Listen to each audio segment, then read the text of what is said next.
On the 24th of January, global media, particularly media in Germany, said this: Audi cars are clearly too expensive. Dealers are struggling to sell the cars. Customers don't want to pay the prices Audi are asking.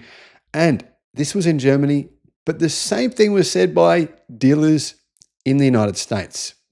Prices that are too high and a Formula One commitment, huge billions of dollars going into Formula One, that brings nothing in terms of value to the brand. The head of the Audi Dealer Association strongly criticized the brand itself, saying there is a lack of cheaper entry-level cars.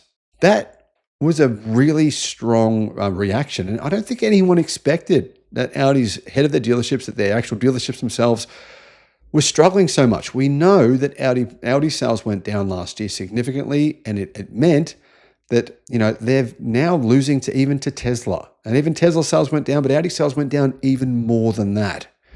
The company is clearly struggling. Its brands are saying, we don't have enough affordable cars, the prices are too expensive, and Audi has responded in the most bizarre way you can possibly imagine.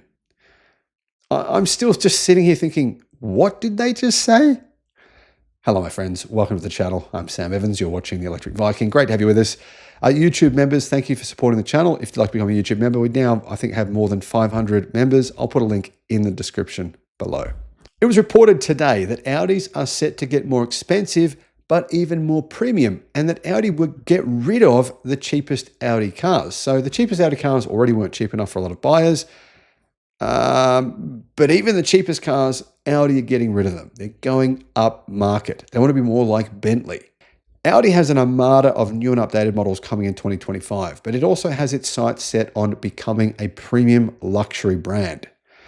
The brand's UK boss, Jose Miguel Aparicio, told Auto Express there will be a step upwards in terms of premiumness, including the prestige, desirability, and perception of the brand, and more interest in the quality of business than the quantity, which is curious considering the fact that Audi have a tie-up in China where basically they'll be using SAIC. So SAIC make MG cars.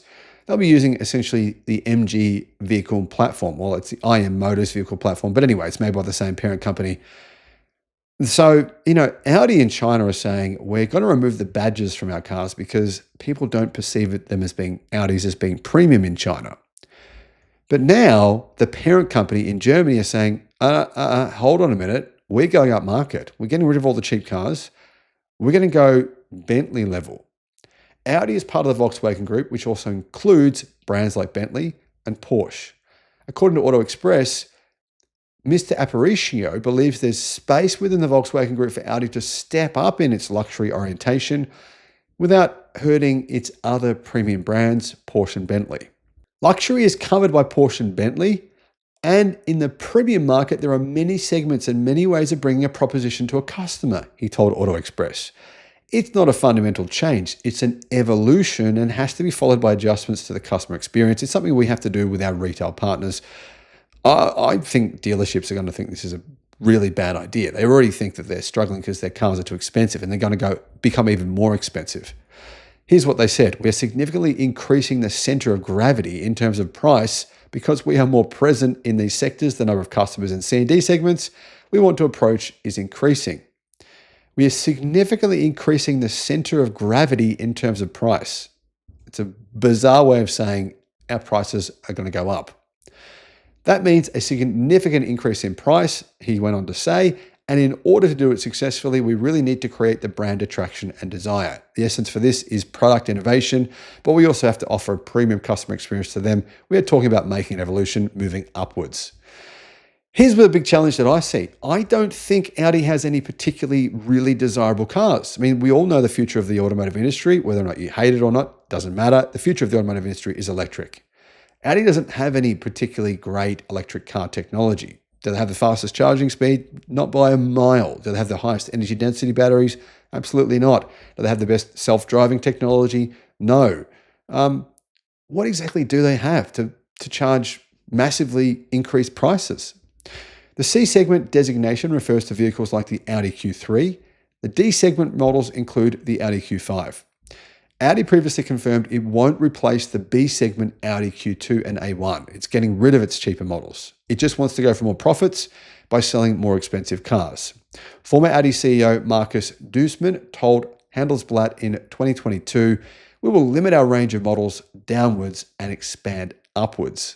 Now, that CEO was subsequently replaced with Gernot Dollner, reportedly due to a slow product rollout and very, very disappointing sales in China. I mean, speaking of China, if Audi raise their prices in China and get rid of the cheaper models, I mean, the company could be done in China. And Audi's main profit source, main profit center, the main country it sells the most cars in is China. This is going to be really problematic. Audi's upmarket push has already been previewed through two concepts, the Audi Grand Sphere and the Urban Sphere concepts revealed in 2021 and 2022, respectively. I mean, look, we're in 2025 and neither of those cars yet exist. Intended to be a fully electric Grand Tourer, the Grand Sphere could preview an even more luxurious replacement for the Audi A8 limousine. But how many of those can you actually sell? How many people can afford a car costing more than $200,000? Similarly, the Urban Sphere concept was revealed as an electric people mover. Audi has previously been rumored to be working on a model to sit above its existing flagship SUVs, the Q7 and the Q8. I mean, the Q7 and the Q8, very nice cars. I really like them, but they're already too expensive for about 98% of the population. But now Audi is saying, well, the future is we get rid of the cheaper cars down the bottom. We make even more expensive cars that cost even more than our current flagship models. Mr. Apparatio outlined a shift to EVs would provide a chance for brands to adjust customer perception. That was important to remember. Audi cannot assume that those ones that were premium in the past will be the winners for Audi in the future. We have to earn that status of being premium, he said. It's important to ensure that we have the value in the product range, that we have the customer experience that really grants us this premiumness for the future in an EV battery electric world. So what are Audi doing? Well, apparently Audi's saying the reason they're going to charge way more for their cars in future is because all of their cars will have solid-state batteries and they'll all have about 1,000 kilometers of range.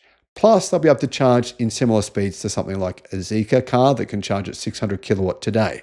Now, I just made that up. Audi don't have any plans for any of that. But they're going to charge more anyway. Can you see how crazy that sounds?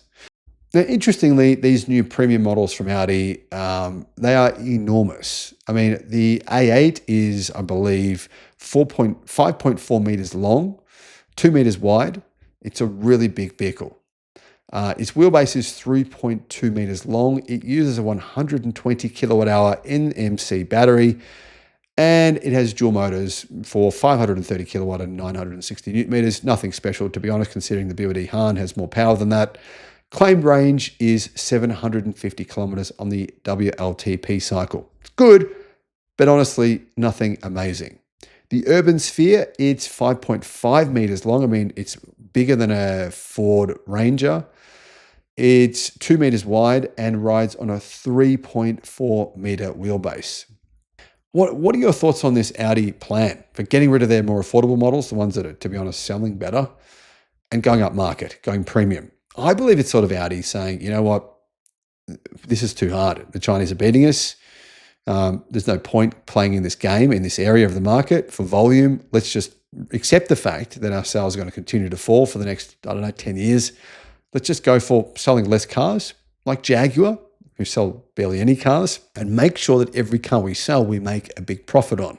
That's what I think Audi's doing, but I honestly think it's destined to fail. What do you think? Let me know in the comments what you think.